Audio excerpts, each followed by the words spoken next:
Man, my wife just went to the girls' room. She'd probably be one of the happy to be in the thing. Hey, that'd be interesting. Have some women in. Right. You know? Yeah. She gets better behind, this side of the table. She handles this side of the table. And she just started when the kids grew up and, we had our empty nest. She started doing shows with me. And she does wonderful with us. She has a ball. Yeah, she's learning more and more about it all the time. Well, maybe he can interview her. Okay. I'll just see what. That's a pretty interesting item right here. That's a pretty early Cutlass. 18th century Rev War. Yeah, that's nice. This is something that most people don't even know what it is. Linstock. It's a linstock, which is a fuse to light the cannons. Yeah. That's what they had, a smoldering fuse, and they'd use it to lean over and light the cannon. Of course, when the cannon went off, it recoiled back, so you couldn't be standing right next to it, so this way you could lean over to it, and when it fired and recoiled back, you wouldn't get run over by the wheels of the carriage. Or you could touch off the world's largest matchlock. Yes, yeah. But obviously they usually had two fuses going, so in the heat of the battle, if one blew out for some reason, you weren't out of business. You had the other one going. Because that was back in the days before matches, so relighting them was not a simple thing to do. Exactly. Yeah, you had to have your flint and steel and... On board a frigate of the period, you'd have all of this glowing. Yes. With gunpowder too, and the ship rocking back and forth. Yep.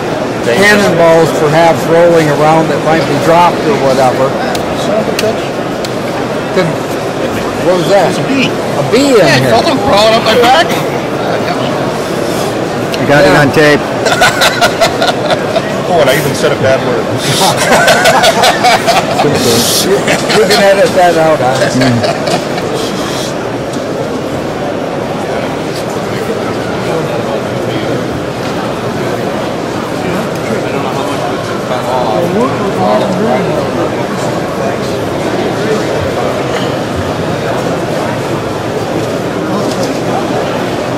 I found this just down the way here.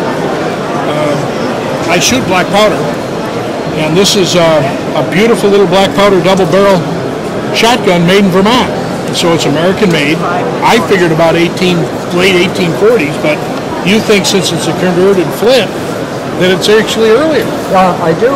I would say this could be 1815 thereabouts, 1820s, even 1810. It's a beautiful little gun. It is. It's very well made. Wonderful piece of wood here that almost looks like a fruit wood. It looks fruit wood to me. And nice checkering on it. And we had a local gunsmith check it out with a bore light and everything else. Everything looks good, except the nipples, which look solid. Yeah. But by not shooting it, we don't know. But I'll have it shot. Sure. And I thought it was 28 gauge, but you tell me it's a 24 gauge. 24 gauge. And it's got a nice tapered ramrod in it too. Yep. It's still fused in right now. It's swollen, so I have to wait for it to dry to get it out. This is a real piece of American. I think so. How many others do you have? I've got a bunch, and my wife is going to have my head when she sees I bought another one. I've got a double barrel 15 gauge, not a 16, but 15. 20 gauge flint, 16 gauge flint, and about 15 other flintlock rifles. But yeah, smooth bores are nice. What would you hunt with this? Birds and rabbits, little guns, and here's a gentleman who's selling a 50 caliber gun. 36, yeah, he's 36. Oh yeah. Okay. Yes, we talked with this fellow a while ago. Yep. Yeah. It's really a super condition. And to make sure that the laws are maintained, it is sealed, so it could not be fired even if they sold black powder here, which they don't. Which they don't. But that's a nice precaution. Absolutely. Just so that everybody knows it's totally legal because it cannot be shot, no matter what we do. And one thing we want to do is comply with the law. Absolutely. It makes it safe for everyone. And that is the name of the game. Well, where are you from?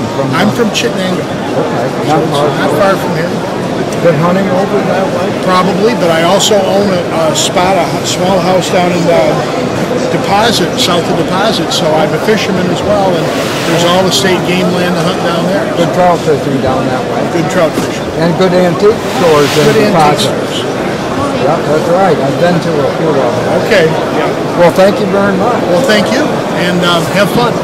Yeah, that was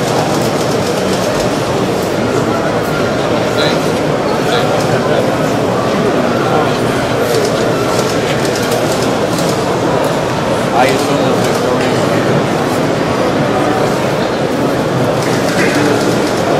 Could very well be. Yes, M1 rifle here. It's got parkerized finish on it. It's a nice walnut wood on it. The stock's in really super shape. Got an original U.S. Army sling on it. And it's a World War II model. It's got the World War II trigger assembly here. And let's see, what else have we got? Oh, the Springfield Armory. And it's a darn nice looking firearm. This will make a wonderful shooter. That'll weighs almost 9 pounds. There, how's that, Hans? Thanks. Tickled pink to have it, too. Yeah. You know, something like that. That's a real gun. Used in World War II, you know, you got history there. Yeah. You got genuine history with that. And It is a little beat up. What do you expect from the trenches? well, that's right. It was in the war, and but it's parkerized. Are you looking to get one too? I've got my Sniper Nagant set up. You know, they're up there in price. No doubt about that. Someday maybe I'll give it to you. But they're wonderful shooters. I mean, you'll be able to knock a deer down with that, and there's plenty of them over your way too. Yes, there is. Yep. There'll be one less pretty quick. 32,000. You know this gentleman?